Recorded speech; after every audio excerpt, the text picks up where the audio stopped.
رجل تزوج امرأة على ما قل من المهر أو كثر وليس في نفسه أن يؤدي إليها حقها.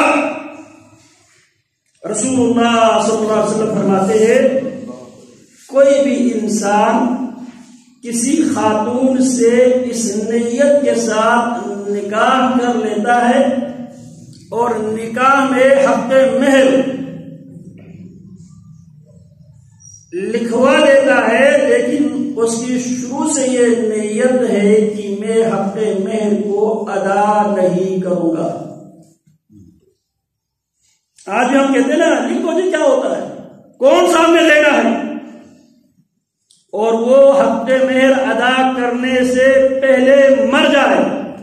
ایک تو اس کی نیت ہی نہیں تھی حق مہر ادا کرنے کی، حق مہر ادا کرنے کی اس کی نیت بھی نہیں تھی اور اس نے ادا بھی نہیں کیا. اسی حالت میں وہ مر گیا. لقی اللہ وهو زان، وہ اللہ سے ملاقات کرے گا، اللہ کے ریکارڈ میں وہ زانی کنسیڈر ہوگا، اور زانی کی سزا ہم ابھی پڑھ آئے ہیں. وَأَيُّمَا رَجُلٍ اسْتَدَانَ بِدَيْنٍ، کوئی آدمی کسی سے قرض لیتا ہے اور اس کا ارادہ ہے قرض تو ایک بہانہ ہے لیکن میں نے اسے ادا تو نہیں کرنا. ادا نہ کرنے کے ارادے اور نیت سے کسی سے قرض لیتا ہے اور وہ قرض واپس کیے بغیر مرتا ہے. قرض لیتے ہیں اس کی کیا نیت تھی؟ یہ قرض کا نام میں صرف اور اسے دھوکہ دینے کے لیے، خود عادن اس کے مال حاصل کرنے کے لیے بطور دھوکہ، بطور ہتھیار وہ استعمال کرتا ہے، اور اس قرض کو ادا کیے بغیر وہ مرتا ہے. لقی اللہ وهو سارق، وہ اللہ سے ملاقات کرے گا اور ایک چور کی حیثیت سے. کس کی حیثیت سے؟ چور کی حیثیت سے. تو بات میں یہ کر رہا تھا اللہ کی شریعت دین کی حفاظت کے لیے، عقل کی حفاظت کے لیے، انسانی نسل کی حفاظت کے لیے، انسانی مال و جان کی حفاظت کے لیے، انسانی مال کی حفاظت کے لیے اور انسان کی جان کی حفاظت کرنے کے لیے. اسی لیے وَلَكُمْ فِي الْحَيَاةِ قِصَاصٌ يَا أُولِي الْأَلْبَابِ، قصاص میں تمہارے لیے زندگی ہے. وَكَتَبْنَا فِيهَا أَنَّ النَّفْسَ بِالنَّفْسِ وَالْعَيْنَ بِالْعَيْنِ وَالسِّنَّ بِالسِّنِّ وَالْجُرُوحَ قِصَاص. ہم نے پرانی شریعتوں میں بھی یہ بات لکھ دی تھی، نفس کے بدلے میں، جان کے بدلے میں جان کو لٹکایا جائے گا. وَمَنْ أَحْيَاهَا فَكَأَنَّمَا أَحْيَا النَّاسَ جَمِيعًا، جو ایک نفس کو، ایک جان کو زندگی بخشتا ہے گویا کہ اس نے ساری انسانیت کو اس نے زندگی دی. تو اللہ کی شریعت میں کسی کو ناحق قتل کرنا بھی جرم ہے، اور جو اس جرم کے مرتکب ہوگا اس کے لیے اللہ کی شریعت میں سزا کیا ہے؟ قتل ہے. کسی کی مال پہ ناجائز طریقے سے قبضہ کرے وہ چور ہے، چور کی سزا ہاتھ کاٹنا ہے، اور جو قتل کرے قاتل کی سزا اللہ کی شریعت میں قتل ہے. وَمَنْ قُتِلَ مَظْلُومًا فَقَدْ جَعَلْنَا لِوَلِيِّهِ سُلْطَانًا فَلَا يُسْرِفْ فِي الْقَتْلِ إِنَّهُ كَانَ مَنْصُورًا. وَمَنْ قُتِلَ مَظْلُومًا، جو ناحق قتل کر دیا جائے، فَقَدْ جَعَلْنَا لِوَلِيِّهِ سُلْطَانًا، ہم نے اس کے وارث کو یہ اختیار دیا ہے، یا وہ اپنے مقتول کا قاتل سے قصاص سے قتل وہ خود قانون کو ہاتھ میں نہیں لے گا، وہ ریاست سے مطالبہ کرے گا، ریاست پابند ہے، مقتول کے ورثہ کے مطالبے کے بعد قاتل کو لٹکانے کا، اسے قتل کرنے کی ذمہ داری ریاست پر ہے۔ اسی طرح جو چور ہے، چور کے ہاتھ میں آپ کو کاٹنے کی اختیار نہیں ہے، آپ اس کو ریاست کے حوالہ کرے گا، ریاست چور کے ہاتھ کاٹے گی۔ اگر کوئی زنا کرے، زانی کو آپ سزا نہیں دے گا، زانی کو سزا ریاست دے گی، مرتد کو سزا آپ کو دینے کی شریعت نے بھارت کی نہیں دیا ہے، مرتد کی سزا بھی ریاست دے گی۔ کسی کو قانون ہاتھ لینے کی اللہ کی شریعت میں اجازت نہیں ہے، لیکن ریاست کو اللہ کی شریعت پابند کرتی ہے۔ وہ مقتول کے قاتل کو قصاصاً قتل کرنے کا اللہ پابند کرتا ہے ریاست کو۔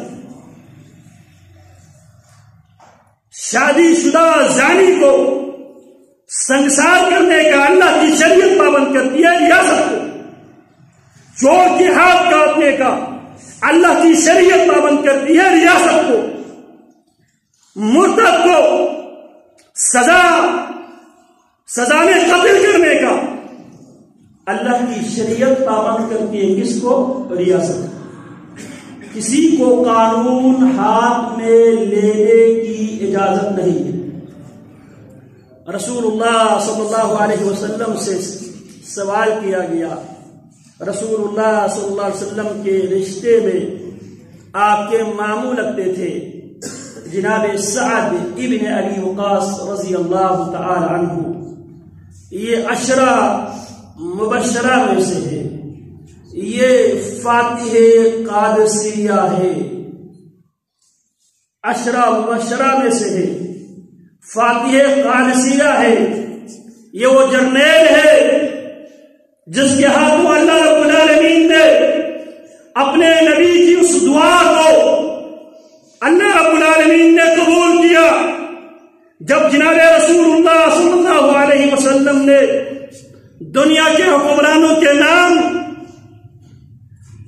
خط لکھے، خطوط لکھے، اور ان میں سے ایک خط کسرا شہنشاہ ایران کی طرف پیارے پیغمبر نے خط لکھا اسلام کی دعوت دیتے ہوئے۔ شہنشاہ ایران نے رسول اللہ صلی اللہ علیہ وسلم کے اس خط کو ٹکڑا ٹکڑا کر دیا اور آپ کے رسول کو، ایلچی کو قتل کر دیا۔ اس موقع پہ پیارے پیغمبر علیہ السلام نے اللہ سے دعا کی، اللہم مزق ملکہ، اللہ جس طرح اس نے میرے خط کو ٹکڑا ٹکڑا کر دیا ہے، اللہ اس کی ریاست کو ٹکڑا ٹکڑا کر دے۔ اللہ اس دعا کو قبول کرتے ہیں سیدنا عمر بن الخطاب کی عہد خلافت میں، اور یہ کام اللہ رب العالمین جناب سعد بن ابی وقاص رضی اللہ تعالی عنہ سے لیتے ہیں۔ جناب عمر رضی اللہ تعالی عنہ اس مقدس مشن کی خود قیادت کرنے کی کوشش کرتے ہیں، جناب علی مشورہ دیتے ہیں، آپ بذات خود بنفس نفیس میدان جنگ کو لیڈ کرنے کے بجائے آپ پیچھے رہ کر آپ جنگ کو لیڈ کیجیے۔ جناب عمر پوچھنے لگے کہ یہ بڑا مشن ہے، اس مشن کو میدان میں لیڈ کرنے کے قابل لائق کون ہے جس کو ہم قائد بنا کر، کمانڈر بنا کر، آتش پرستوں پہ آگ بنا کر برسانے کے لیے ہمارے پاس وہ کون سی شخصیت ہے جو دیانتداری، امانت داری اور بہادری کے ساتھ اس مشن کو مکمل کرے گا؟ عبد الرحمن بن عوف رضی اللہ عنہ فرمانے لگے، الاسد فی عرینی، امیر المؤمنین پریشان ہونے کی ضرورت نہیں ہے، شیر اپنے کجار میں ہے، آپ اسے منتخب کیجیے، جسے پیارے پیغمبر علیہ السلام نے دعا کی تھی، انی یا سعد فداک ابی و امی، سعد تو تیر چلاتا جا، تجھ پر محمد کی ماں باپ قربان ہے۔ لوگ پیارے پیغمبر سے فرمایا کرتے تھے فداک ابی و امی، اور پیارے پیغمبر کیا فرماتے ہیں، انی یا سعد، سعد تیر چلا، فداک ابی و امی، سعد تجھ پر محمد کے ماں باپ قربان ہو۔ یہ سعد ابن ابی وقاص رضی اللہ تعالی عنہ، جناب سعد رضی اللہ تعالی عنہ کی قیادت میں مسلمانوں نے ایرانیوں کے خلاف وہ فیصلہ کن وار لڑی ہے۔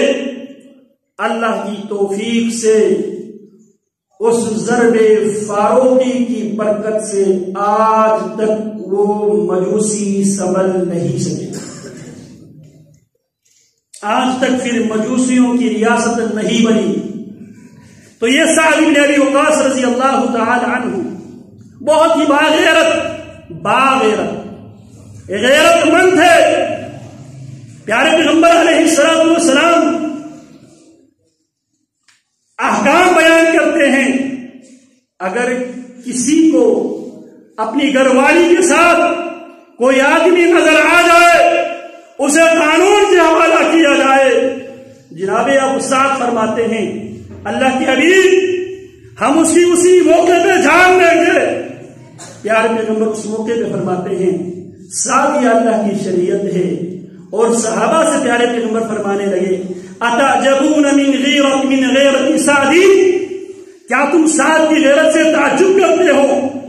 میں سعد سے زیادہ غیرت مند ہوں اور میرے رب مجھ سے زیادہ غیرت مند ہے، لیکن میرے رب غیرت مند ہونے کے باوجود میرے رب نے ہر آدمی کو قانون ہاتھ میں لینے کی اجازت نہیں۔